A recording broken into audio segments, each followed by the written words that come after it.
বন্ধুরা, ভালো একটা বয়স নিয়ে আসলাম।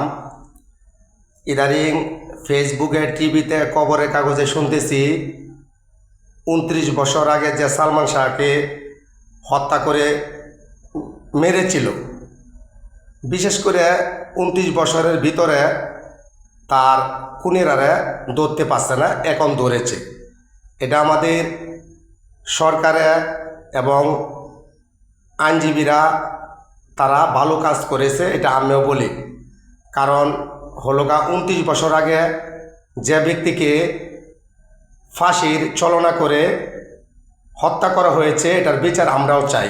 কিন্তু বিশেষ করে অনেক ছেলে মেয়েরা বলতেছে এতদিন পরে কেন আসামিরা ধরা হয়। বিশেষ করে 29 বছর আগে এত ফেসবুক, এত অনলাইন, এত সরকারি কর্মকর্তা, এত ভালো আইনজীবী ছিল না।